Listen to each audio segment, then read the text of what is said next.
On the outskirts of Hollywood lies XFX Studio, where special effects artist Steve Johnson designs the objects that nightmarish films are made of. Steve is part of the new breed of special effects artists who are enjoying a prominent role in today's horror entertainment industry. Once Boris Karloff and Bela Lugosi commanded the horror audience's respect. Now it is the special effects artist who receives the praise. This is stupid, but let's just... you better make sure it blasts really good.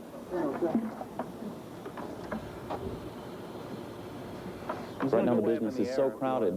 Things have really changed, but even when I started first getting into it, if you don't always want to push further and always want to try out something new and approach it from a different angle, then you're not really going to have much of a fighting chance in the industry, because there are so many people in this business, and it's interesting because now it's a much more of a legitimate thing than when I first came out here. When I first came out here, it was really nothing to do. I mean, 11 years ago, the state of the art of the public knowledge of this kind of stuff was practically non-existent. And so it was kind of a strange thing, and there weren't all that many people getting into it. In that respect, I was lucky. But now there are monster magazines all over the place, television shows like this one, and kids across America can see it and point it to their parents and say, that's what I want to do for a living, and it's a legitimate thing now. I think people have gotten very sensitized or desensitized to effects, and in a way, it's not like an amazing thing. They don't, I mean, it's amazing to them, of course, but they expect it now. I mean, I think when people go to a movie these days, more often than not, they feel cheated if they don't see something amazing in the film. It's like, where were the special effects? Like, let's go down the way and see another movie. I just wasted $7 and there wasn't a single effect in it. I think my favorite person would have to be Rob Bottin. Probably because he comes up with the wildest, most different ideas, and I think he chooses his projects very well, which is really important. He is an excellent designer, and as I said before, pretty much these days, I feel, and this is a broad understatement, but I feel anyone can do the basics. So now how I judge people's talent or competency is in design.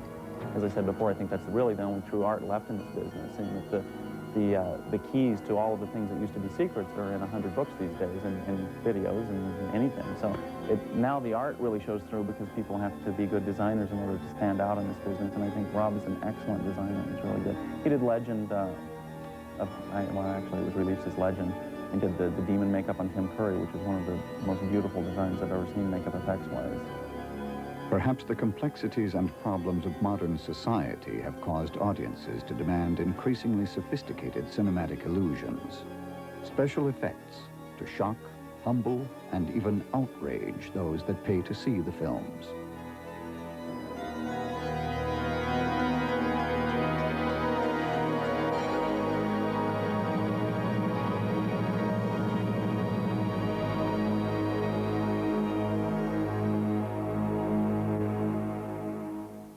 Ready to go. Bill, if I've told you once, I've told you 1,000 times. Get to work on time. What? You came out of frame. Let's do that again. Real quick. Okay, it's okay. Oh, I'm hitting him in his hair. This is a guy who builds a bat, expects me to hit an actor with it, but he can't take it with himself. Here's the effect right here on the hand. Bap. Oh, wow. There's a chamber in it that's filled with blood. So when the idea is when you hit, it spatters blood. And it supposedly sucks. Enthusiasm is actually very, very important. The market is probably pretty much flooded right now. I mean, as I said before, this is a legitimate thing, and kids love it. I mean, it's a real cool thing now, and so there's a lot of kids coming out here from all over wanting to do this, and there's a lot of work, obviously. So it's working, it's coming together. Okay, what we have here is a mechanical understructure for a close-up head for a Cool Whip commercial that my studio built at the end of 1988. It's for a Cool Whip commercial. It's a talking cow. They wanted the face to articulate the words very, very well. A little bit better than Mr. Ed, so we built a mechanical cow for them. We did two cows. We did a full body that could be seen with real cows, and then we did this one as an insert piece. The reason for that was we needed to get so much articulation into the face that it would have been very difficult for us to articulate the full body as well as we did this one. We had much more access.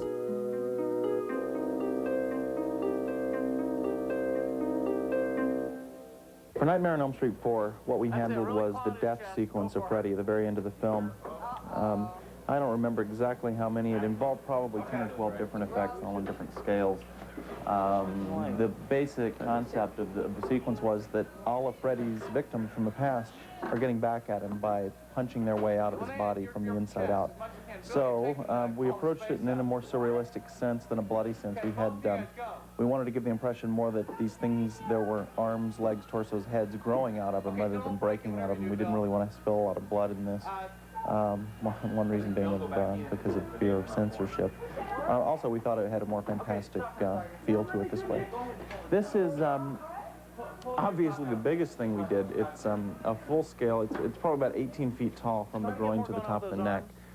Freddy body, and we actually got actors and actresses in there to try to punch their way out of it.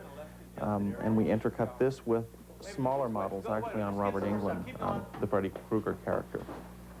And they used a lot of smoke, a lot of Dutch angles, a lot of moving cameras to kind of conceal the fact that we were cutting between large and small scale props. And it worked out pretty well. It's more like a machine gun barrage of cuts in the final edit, and I think it worked out pretty good.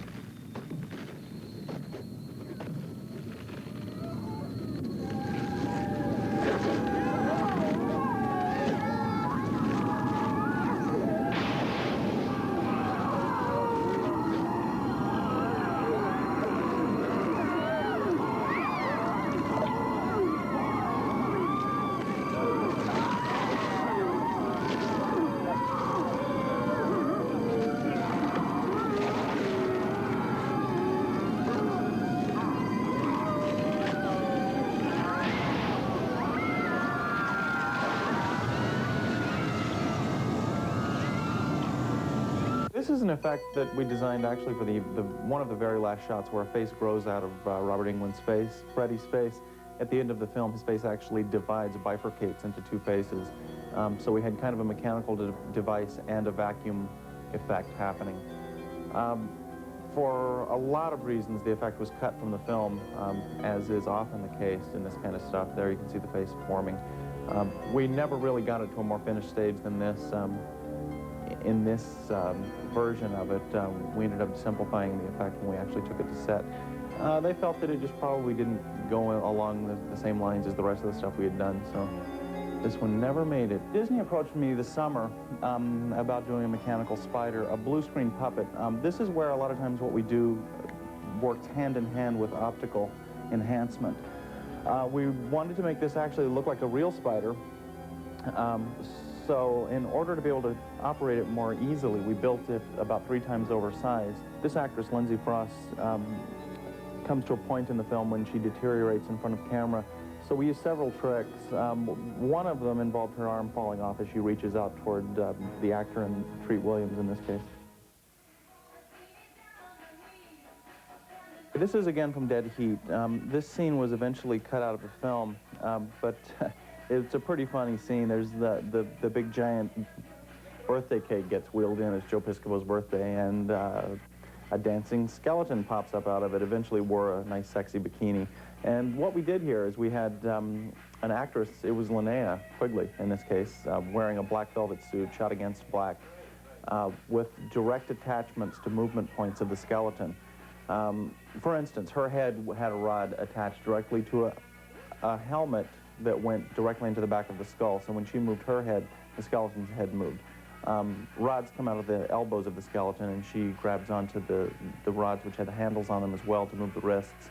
Her hips have pivot points attached to the skeleton hips. So basically all she had to do was dance in a very exaggerated manner, and the skeleton would dance as well. Karo syrup, thinned with a little bit of water.